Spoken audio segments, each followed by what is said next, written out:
नमस्कार दोस्तों, कैसे हैं आप सभी। आशा करता हूं कि आप स्वस्थ होंगे, सुखी होंगे और प्रसन्न होंगे।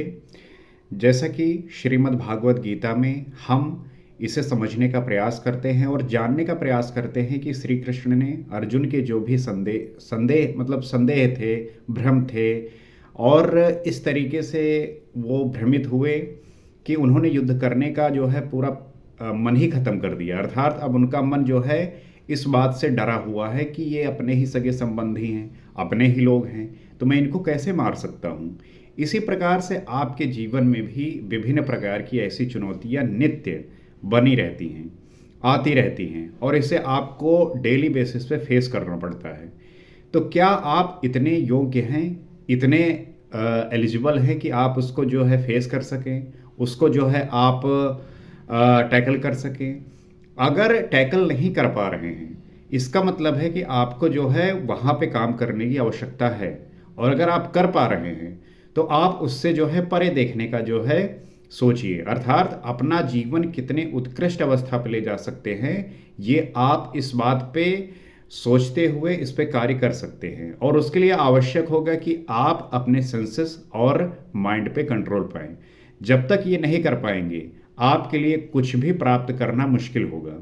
और हर एक व्यक्ति इस रास्ते से गुजरता है, इस तपस्या से गुजरता है। अर्थात अब आपको इस सांसारिक जीवन की विषय वस्तुओं को भोगना है, लेकिन आपके अगर लक्ष्य के बीच में ये बाधा बन रही है तो आपको त्याग करना ही पड़ेगा। अगर आप नहीं कर पा रहे हैं तो इसका मतलब यही है कि आपको फिर वो जो लक्ष्य आपने बनाया है वो प्राप्त होने वाला नहीं है।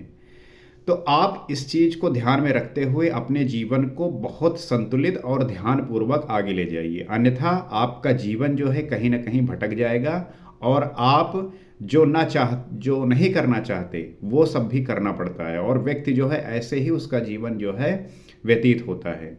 वो सब कुछ जो है अपने मन के मुताबिक कर ही नहीं पाता, कहीं ना कहीं फंसा हुआ है, कहीं ना कहीं निकलना चाह रहा है और कोई रास्ता ढूंढता रहता है। मैं तो कहता हूँ वो रास्ता आपको अगर जानना है, अगर उसे प्राप्त करना है, तो आप जो है इस श्रीमद् भागवत गीता के जो हम इस पे बात करते हैं इससे आप जुड़ सकते हैं। और जब आप जुड़ेंगे और इस पे विचार करेंगे, इसे आप ध्यान से देखेंगे और समझने का प्रयास करेंगे, तब आप पाएंगे कि कहाँ पे हम गलती कर रहे हैं। क्योंकि श्री कृष्ण ने उन्हीं सब जहाँ पे आप फंसते हैं उन्हीं सब डाउट को क्लियर किया है कि जहाँ पे आप फंसते हैं वहीं पे जो है ये चीज़ आपको वो रास्ता दिखाता है और आपका जीवन जो है परिवर्तित हो सकता है। तो हो सकता नहीं है, हो ही जाएगा। अर्थात आप प्रयास करेंगे, आपको लगने लगेगा कि हो सकता है और एक समय आने के बाद वो जो है परिवर्तित होना प्रारंभ हो जाएगा। तो उन सब बातों को जानने के लिए, समझने के लिए इस चैनल से आप जुड़ सकते हैं और इससे जो है हम इस पे निष्कर्ष निकाल सकते हैं, इस बात को हम गहन अध्ययन कर सकते हैं कि इस बात को जब हम नित्य अपने मन में लेके आएंगे तो आपका मन जो है सजाती प्रवृत्तियों को लेके चलेगा और आपकी जो विजाती प्रवृत्तियां हैं वो धीरे धीरे नष्ट होती जाएंगी। तो आइए उन्हीं बातों को समझने का प्रयास करते हैं और जानते हैं कि किस प्रकार से चीज़ें घटित होती हैं। तेषां सतत युक्तानां भजताम प्रीतिपूर्वकम ददामि बुद्धि योगम तम येन माम उपयान्ति ते। अब यहाँ पे ये दशम अध्याय का 10वां श्लोक है। इसमें कह रहे हैं, निरंतर मेरे ध्यान में लगे हुए तथा प्रेम पूर्वक भजने वाले उन भक्तों को मैं बुद्धि योग अर्थात योग में प्रवेश वाली बुद्धि देता हूँ। ईश्वर कह क्या रहा है, आप उस ईश्वर की जो है बातों को जो है समझने का प्रयास करिए। वो कह रहे हैं, निरंतर मेरे ध्यान में लगे हुए। जो व्यक्ति निरंतर ध्यान करता है उस ईश्वर के लिए, उसको प्राप्त करने के लिए, इस चीज़ को आप अपने जीवन से भी जोड़ सकते हैं कि जिस प्रकार से आप ईश्वर का ध्यान करेंगे, निरंतर करेंगे। यहाँ पे ऐसा नहीं है आपकी जो निरंतरता है, आप यही तो होता है ना, आपकी कंसिस्टेंसी नहीं होती। कोई चीज़ करते हैं तो जब करना चाहेंगे तो एक ही दिन में सोचेंगे सब कर डालें, लेकिन ऐसे परिवर्तन नहीं होता, चेंजेस होते हैं धीरे धीरे। उसी प्रकार श्री कृष्ण कह रहे हैं कि जो मेरे ध्यान में लगे हुए हैं तथा प्रेम पूर्वक भजने वाले हैं, जो मेरे ध्यान में लगे रहते हैं और प्रेम पूर्वक भजने वाले होते हैं। प्रेम अर्थात उनका जो समर्पण है मेरे प्रति होता है, उन भक्तों को मैं बुद्धि योग, तो ऐसे जो भक्त हैं जिन्होंने अपने आप को समर्पित किया, जिनका स्मरण सिर्फ मेरे प्रति है, उनको मैं बुद्धि योग अर्थात योग में प्रवेश वाली बुद्धि देता हूँ। तो योग में प्रवेश के द्वारा ही आप ईश्वर को प्राप्त करेंगे। तो वो ईश्वर जो है आपको वो बुद्धि देता है जिससे वो मुझे प्राप्त होते हैं, अर्थात योग की जागृत ईश्वर की देन है। फिर वो जो है मुझे प्राप्त होते हैं, अर्थात योग की जागृत ईश्वर की देन है। तो जो आपको योग प्राप्त होता है, जो योग आपको घटित होगा, वो ईश्वर की ही देन होगी, ईश्वर के द्वारा ही प्राप्त होगा। वो अव्यक्त पुरुष महापुरुष योग में प्रवेश दिलाने वाली बुद्धि कैसे देता है।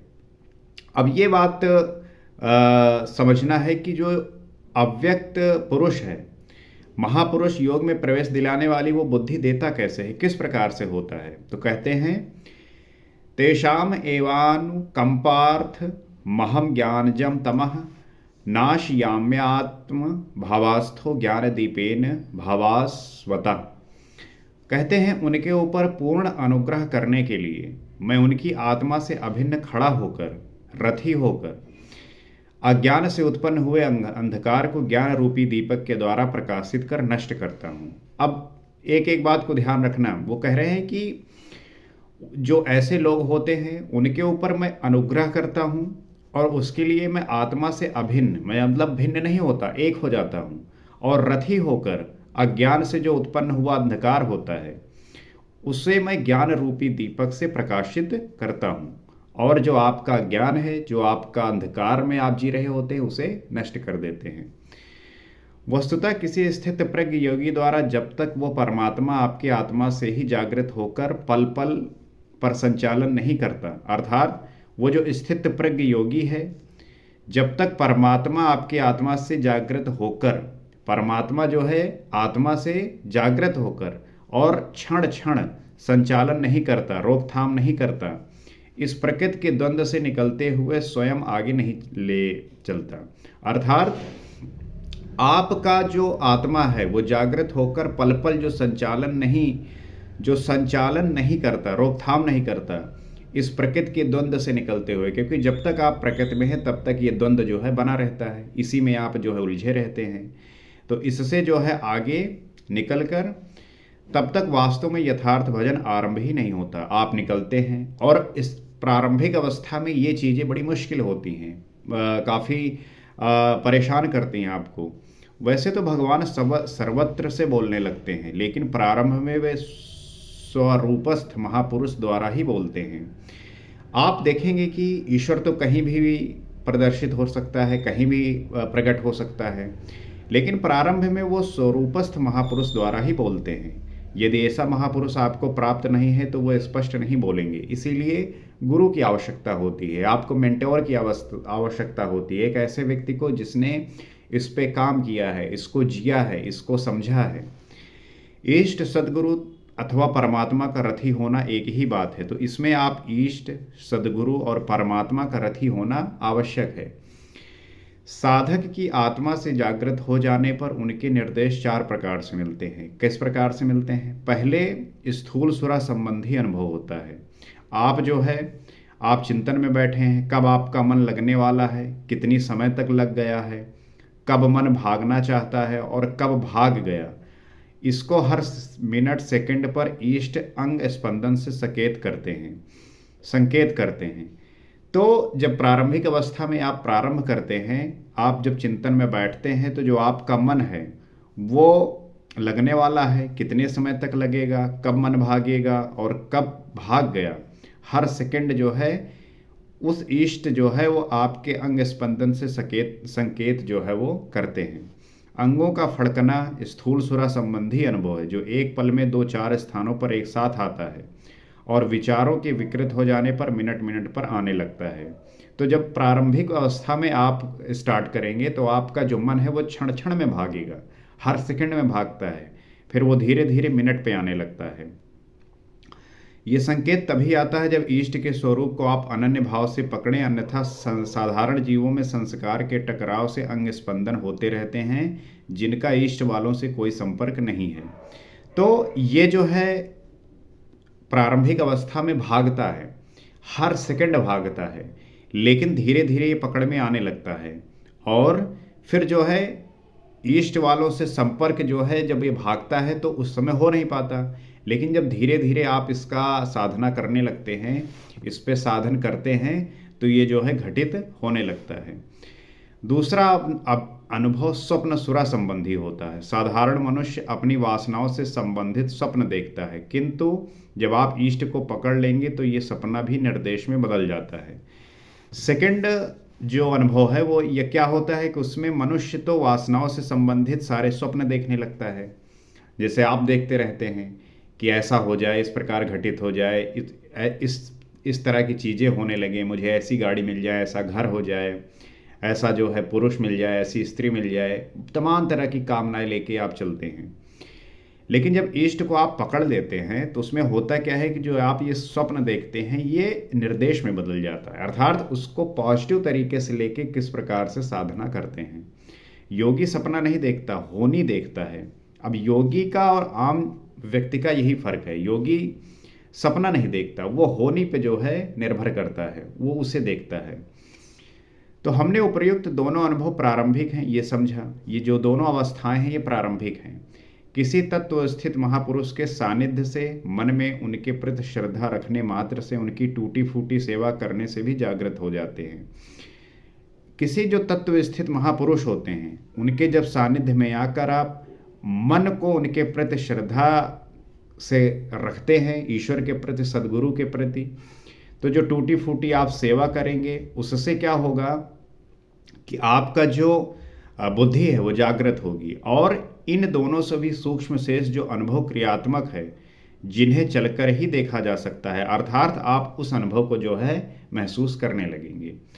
तीसरा अनुभव होता है सुषुप्ति सुरा संबंधी होता है। संसार में सब सोते ही तो हैं, मोह निशा में सभी अचेत पड़े हैं, रात दिन जो कुछ करते हैं स्वप्न ही तो है। अब इसे समझना कि जैसे कहते हैं सुषुप्ति सुरा संबंधी, मतलब संसार में सब सो ही रहे होते हैं, मोह निशा में जो है अचेत पड़े हुए हैं, रात दिन जो कुछ करते हैं स्वप्न में ही करते हैं, लेकिन व्यक्तियों को लगता है कि वो खुद कर रहे हैं। स्वप्न करने का मतलब ये होता है कि वो होश में नहीं है, जैसे ही नींद टूटी लगा कि अरे ये तो सपना ही है। तो यहाँ सुसुप्त का शुद्ध अर्थ है जब परमात्मा की चिंतन की ऐसी डोरी लग जाए कि सुरत अर्थात ख्याल एकदम स्थिर हो जाए, शरीर जागता रहे और मन सुप्त हो जाए, ये ध्यान रखने की बात है। ऐसी अवस्था में वो इष्ट देव फिर अपना एक संकेत देंगे, मतलब शरीर को जागते रहना, ऐसा थोड़ी कि इसे शरीर ही मर गया तो आत्मा फिर कहाँ रहेगी इसमें। तो शरीर को जागृत रखना है, लेकिन जो मन है उसे सुला देना है, क्योंकि सारा जो परेशानी का कारण बनता है ये मन ही बनता है, यही जो है परेशान रखता है। तो इस मन को जो है सुप्त करते जाना है और शरीर को जागृत करते जाना है। एक अवस्था में ये फिर इष्ट देव को जो है, इष्ट देव फिर जो है अपना संकेत देंगे। योग की अवस्था के अनुरूप एक दृश्य आता है, यही सही दिशा प्रदान करता है। फिर जब आप योग की अवस्था में इस प्रकार से चलते जाते हैं तो फिर एक दृश्य आता है और वो सही दिशा प्रदान करता है, भूत भविष्य से अवगत कराता है। हमने क्या जिया है और क्या हम जिएंगे, इसका अगर बोध हो जाए तो व्यक्ति के जीवन की जो कामनाएं हैं और जो इच्छाएं हैं जो उसे परेशान करती हैं, लोग तरह तरह के प्रयोग करते हैं अपना भविष्य जानने के लिए।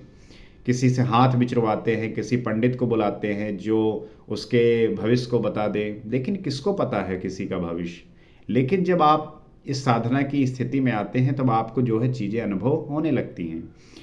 और महाराज जी कहा करते थे कि डॉक्टर जैसे बेहोशी की दवा देकर, उचित उपचार देकर होश में लाता है, ऐसे ही भगवान बता देते हैं। ये बड़ी ध्यान देने की बात है कि आप देखेंगे कि जब आपको कोई सीरियस प्रॉब्लम होती है तब डॉक्टर जो है आपको बेहोशी की दवा देता है, आपका ऑपरेशन करता है, सर्जरी कोई करता है, उसके बाद आप फिर जो है होश में आ जाते हैं। तो उसी प्रकार ईश्वर भी जो है आपको होश में लाने का प्रयास करता है और आपके जो विकार था उसको नष्ट कर देता है उस बेहोशी की हालत में। चौथा और अंतिम अनुभव समसुरा संबंधी है, जिसमें सूरत लगाई थी उस परमात्मा से समत्व प्राप्त हो गया। ये बड़ी बात है कि सूरत जो लगाया, जो ध्यान लगाया, इन सांसों को तुमने पकड़ा, तो वो जो है परमात्मा से समत्व को प्राप्त हो जाता है। अर्थात अब आपका उस परमात्मा से समान भाव हो गया। अब आप उसको महसूस कर सकते हैं, आप उसमें हैं और वो जो है आप में है। तो उसके बाद उठते बैठते चलते फिरते सर्वत्र से उसे अनुभूति होने लगती है। किसी भी स्थिति में हो, कहीं पे भी हो, वो सिर्फ और सिर्फ ईश्वर के ही सानिध्य में रहता है और वही हो जाता है। कुछ भी चाहे उठ बैठ रहा हो, चाहे चल फिर रहा हो, कुछ खा पी रहा हो, तो ऐसा जो योगी है त्रिकालज्ञ हो जाता है। ये अनुभव तीनों कालों से परे अव्यक्त स्थित वाले महापुरुष आत्मा से जागृत होकर अज्ञान जनित अंधकार को ज्ञान दीप से नष्ट करते जाते हैं। तो जो ऐसे अनुभव वाले होते हैं वो तीनों कालों से परे, अर्थात अतीत, वर्तमान और भविष्य, पास्ट, प्रेजेंट और फ्यूचर, तीनों से परे होकर जो अव्यक्त स्थित वाले महापुरुष हैं वो आत्मा से जागृत होकर जो अज्ञान जनित अंधकार था उसको ज्ञान दीपक से नष्ट करते हैं और अपनी जो स्थिति है उसे उस ईश्वर तक ले जाकर उसको महसूस करते हैं, अर्थात परम शांति को प्राप्त होते हैं और शाश्वत आनंद को उन्हें जो है प्राप्त हो जाती है। तो ये होती है प्रक्रिया, और मैं आपको इसी तरीके से इन बातों को बताने के लिए, आपको समझाने के लिए, अर्थात आप इस विचार से, इन बातों से सीख सकते हैं, जान सकते हैं। अगर आपको लगता है कि ये बातें आपको प्रभावी हैं, आपको ये लगता है कि इन बातों से आपके जीवन में कुछ भी परिवर्तन हुआ है, अगर आप ये बात सीख रहे हैं, तो आवश्यक है कि इसका हम निरंतर अभ्यास करें। अगर हम अभ्यास नहीं करेंगे, प्रैक्टिस नहीं करेंगे, तब ये चीज़ें फिर जो है घटित नहीं होती। आप जब नित्य किसी चीज़ पे काम करते हैं तो वो फिर धीरे धीरे जो है बिल्डअप होता जाता है और एक दिन आपको जो है उसकी अनुभूति होती है। तो इसी तरीके के बातों से जुड़ने के लिए इस चैनल से आप कनेक्ट हो सकते हैं, ताकि हम जब भी यहाँ पे बातें करें तब हम इन बातों को सीख सकें और जान सकें। इसी आशा के साथ अगले एपिसोड में आपसे फिर मुलाकात होगी। नमस्कार।